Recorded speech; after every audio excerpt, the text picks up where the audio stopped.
Bom, pessoal, vamos prosseguir aqui nas nossas aulas, né? Boa noite a todos. Tratando hoje do artigo 5º, inciso 22 e seguintes. Diz o inciso 22. É garantido o direito à propriedade, o direito de propriedade. Todos nós, brasileiros, temos direito a uma moradia. Não necessariamente esse direito é exercido na prática, né? Sabemos aí que no Brasil, infelizmente, temos aí muitos moradores de rua, muitas pessoas que não têm direito mínimo de morar, né? De ter um abrigo para se estabelecer com a sua família. Mas o fato é que esse é um direito constitucionalmente garantido. E o inciso 23 acrescenta que essa propriedade deverá atender a uma função social. Esse conceito de função social é um conceito amplo, é um conceito abstrato. Não há uma definição do que seja função social do contrato. Inclusive, quando se teve esse dispositivo trazido na Constituição e em 2002, quando o Código Civil foi reformado, esse conceito de função social, ele foi colocado também no nosso Código Civil. E houve um julgado muito interessante em que havia um contrato de locação, uma velhinha muito idosa já, que recebia uma pensão muito pequena, tinha poucos recursos financeiros, ela estava sem pagar o seu aluguel há muito tempo. Então o locador entrou com uma ação de despejo para tirar ela do imóvel. E o que aconteceu? Quando foi se julgar essa ação, ela não tinha parentes, ela não tinha para onde ir, e a Defensoria Pública que a defendeu nos autos alegou que teria que se atender à função social do contrato. Como que eu vou retirar uma senhora que não tem meios de quase que nem de subsistência da sua casa para residir na rua, né? E lá foi sustentado pela Defensoria Pública que a propriedade tem que atender à sua função social.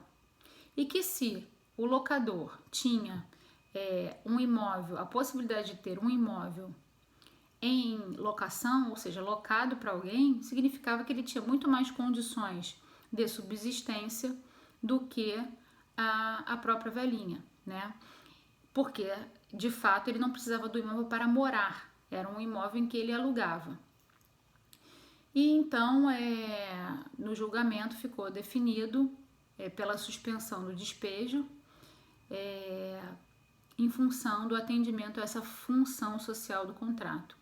Não vou entrar no mérito aqui com os senhores, porque seria uma discussão muito longa, sobre o direito que o locador tem também à sua propriedade e do usufruto que ele pode fazer da sua propriedade, né? O que ele pode dispor da sua propriedade e até ao próprio direito que ele tem dos rendimentos desse imóvel que ele conseguiu comprar. Mas o fato é que, olhando pelo lado da senhora, o julgador colocou que naquele caso concreto a função social do contrato e a função social da propriedade estariam assegurados se o despejo não fosse decretado. E a Constituição, apesar de não trazer um conceito de função social da propriedade, ela traz algumas dicas para a gente. Vamos pegar lá o artigo 182, eu queria fazer a leitura com os senhores. Diz o artigo 182. A política de desenvolvimento urbano executada pelo poder público municipal, conforme diretrizes gerais fixadas em lei, tem por objetivo ordenar o pleno desenvolvimento das funções sociais da cidade e garantir o bem-estar de seus habitantes. Então, quando a gente pega lá o artigo 182, que trata da política urbana E quando a gente pega o parágrafo 2º desse 182, diz lá o legislador: a propriedade urbana cumpre sua função social, vejam novamente a função social aparecendo aqui, quando atende às exigências fundamentais de ordenação da cidade expressas no plano diretor. Então, ou seja, quando há o atendimento, a ordenação da cidade, isso a gente está falando no tópico de ordenação urbana, plano diretor da cidade, que é um tema de função social. Ou seja, quando esse plano de ordenação social, ordenação urbana, atende às exigências dos cidadãos, se atende à função social. Então, o raciocínio que a gente pode fazer mais ou menos sobre o que seja a função da propriedade é, em cada caso concreto, analisar como que será utilizada essa propriedade, como que haverá o uso dessa propriedade, se ela atende ao interesse público ou se ela vai atender melhor quando você tiver duas pessoas físicas e não tiver o interesse público envolvido, quem melhor ela atende, A ou B, que é o caso que a gente colocou no despejo, que mais uma vez foi utilizado o princípio da proporcionalidade.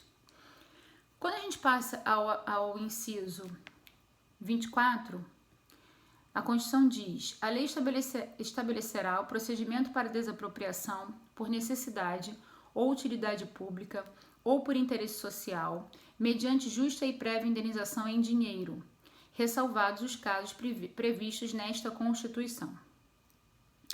Aqui a gente tem um dispositivo que trata da famosa desapropriação. E de cara a gente já vê quais são as possibilidades de desapropriação no Estado Democrático de Direito, no Brasil. Quais são as possibilidades? A desapropriação, ou seja, uma pessoa pode ser desalijada da sua propriedade, pode ser retirada da sua propriedade por interesse público. Exemplo prático: vou construir uma linha amarela, por exemplo, vou construir uma rodovia, preciso tirar as casas ali no entorno para construir uma via em que milhares de pessoas terão um benefício efetivo de trânsito de veículos. Então, a primeira coisa é o atendimento ao interesse público. E o particular, que tem uma casa que passaria por aquela via, ele tem que ser retirado dessa propriedade. Então, quais são as características para que eu tenha, de fato, uma desapropriação? Primeira, necessidade ou utilidade pública. Segundo, interesse social. E quando acontece essas questões, necessidade ou utilidade pública e interesse social, não basta, obviamente, que eu chegue para o particular e retire ele da casa dele, da propriedade dele. Eu tenho que indenizá-lo, obviamente, porque ele vai precisar ir para outro lugar. E essa indenização, ela tem que ser justa e prévia. Então, antes de eu desalijar esta pessoa, eu tenho que fazer uma avaliação desse imóvel, tenho que indenizar esse particular de forma justa e de forma prévia, para que ele tenha um tempo, efetivamente, de sair e morar em outro lugar. E essa indenização tem que ser em dinheiro, ressalvados os casos previstos na Constituição. Tá ok? Então, visto isso, a gente passa. Eu gostaria que os senhores fizessem uma remissão aos artigos 184 e 243, que a gente vai passar a ler, que seriam os casos de ressalva que a Constituição faz com relação à desapropriação. Diz o artigo 184: compete à União desapropriar por interesse social, para fins de reforma agrária, o imóvel rural que não esteja cumprindo a sua função social, mediante prévia e justa indenização, em títulos de dívida agrária, com cláusula de preservação do valor real, resgatáveis no prazo de até 20 anos, a partir do segundo ano de sua emissão, e cuja utilização será definida em lei. Nesse caso, do artigo 184, para fins de reforma agrária, vejam que a indenização aqui não é uma indenização em dinheiro, é uma indenização com títulos da dívida agrária, ok? Então, faça uma remissão ao artigo 184 da Constituição com o artigo 5º, inciso 24, tá? Então, fica aí a dica aos senhores. Por quê? Porque a Constituição fala, a regra é desapropriação nos casos de necessidade, utilidade pública, interesse social, mediante justa e prévia indenização em dinheiro. E quais são as ressalvas a esse dispositivo?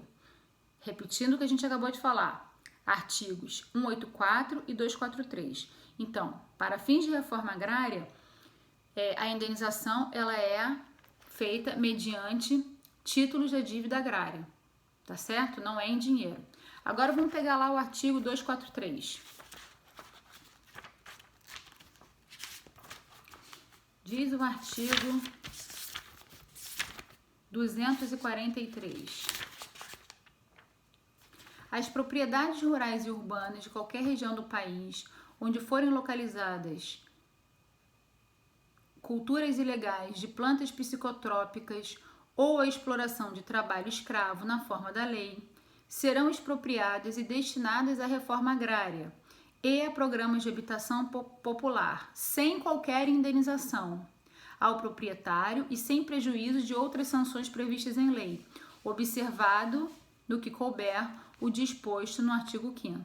Então, se eu tiver uma propriedade que seja utilizada para plantio de substâncias, de plantas psicotrópicas ou para exploração de trabalho escravo, essas propriedades elas serão desapropriadas e eu não pago nenhuma indenização para esse